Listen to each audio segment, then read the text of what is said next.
ஒரு தீக்குச்சியோட வேலை வந்து நெருப்பு பற்றிக்கிறதே அதோடைய வேலை. நம்ம எல்லாருக்குமே தெரியும். ஒரு தீக்குச்சி இருந்தால் அதை நெருப்புத்தே அதோட வேலையை அது செய்யுது. இதுக்கு அம்மா என்ன அர்த்தம் சொன்னாங்கன்னா, சில பேர் இருக்காங்க அடுத்தவங்களை பேசுகிற வார்த்தையை வந்து அப்படியே தீ சுடுற மாதிரி இருக்கும். அப்போ என்ன சொல்கிறாம்மா, அவதே பேசுகிறது நெருப்பு மாதிரி இருக்குல்ல, அந்த நெருப்பு கிட்டால போய் நம்ம நின்றா என்ன ஆகும், எரிஞ்சிருவோன்னு நமக்கே தெரியும். அவள் கடுமையான வார்த்தையில் பேசுகிறப்ப நம்மளுக்கு வலி வேதனை அதிகமாகும்.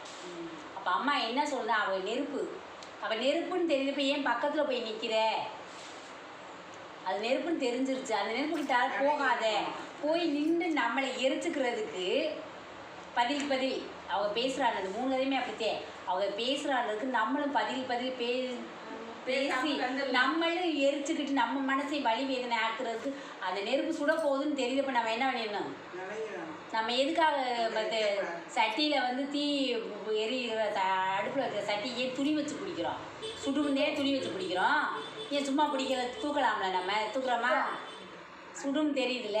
அப்போ என்ன பண்ணணும், அடுத்தவங்களுடைய வார்த்தை வந்து நம்மளை சுடுற மாதிரி பேசுகிறாங்க அப்படின்னு தெரியும் போது நம்மளும் எதுக்க நின்று பேசினா நம்மளும் சுட்டு அதில் கருகி நமக்கு மன வலி வந்துடும். பேசிட்டோம் அப்படின்றதுக்காக மனசு சந்தோஷப்பட்டுருமா, மேற்கொண்டு வருத்தந்தே படும், அச்சோ நம்ம பேசிட்டோம்னு அவங்க சொன்னதுக்கு நம்ம சொன்னதுக்கு அந்த வார்த்தைக்கு மன வலியே ஏற்படும். அதுக்காக ஆத்தா என்ன சொல்லலாம், நெருப்புன்னு தெரியல, இப்போ அடுப்பிட்டால் போயிட்டு கேஸ் அடுப்பில் தீயை பார்த்து சுட்டு கையை போய் சுட்டுக்குருவோமா, அது எவ்வளோ பக்குவமாக அந்த சட்டியை வச்சு சமைக்கிறோம்.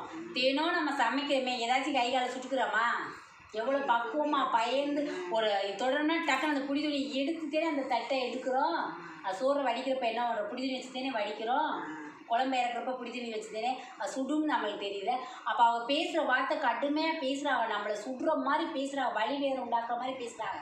அப்போ ஏன் அது நெருப்புன்னு தெரிகிறப்ப நம்ம விளைவிக்கணும், நம்மளை பேசுகிறாங்க அப்படிங்கிறப்ப அந்த இடத்த விட்டு வெளியேறிடணும். பேசுனா பேசிட்டு போகிறாங்க, எவ்வளோ நேரம் பேச முடியும், பேசிட்டு போகிறாங்க, பேசுகிறது அவங்களுக்கே, நம்ம மேலே சுடாமல் பார்த்துக்குருவோம்.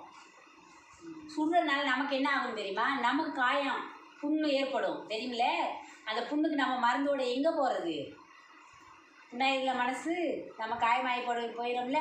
ஐயோ இப்படி பேசிட்டான்னு சொல்லி எத்தனை பேர்த்திட்ட புலம்புறோம், இதெல்லாம் தேவையில்லை. நம்ம எதுக்கு பேசணுன்னாலே காயப்பட்டோம், புண்ணாச்சு கை, நெருப்பை தொடுவோமா, நெருப்பு அப்படியே பற்றி எரியுது, அப்படியே தொட்டுருவோமா.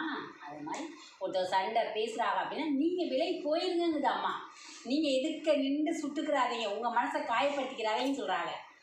நல்லா அர்த்தம் புரிஞ்சிச்சா, அதெல்லாம் ஆத்தா சொன்ன கதைப்படி கேட்டு ஒருத்தர் நம்மளை வம்மமாக பேசுகிறாங்க அப்படின்னு சொல்கிறப்ப, நம்மளை வக்கரமாக நம்மளை வார்த்தையை கொட்டுறாங்க அப்படிங்கிறப்ப நம்ம விலை போயிடுவோம். சரியா, ஆத்தா சொல்கிற கதையை கேட்டு எல்லாருமே வாழ்க்கையில் நிம்மதியாக சந்தோஷமாக வாழணும். சரியா.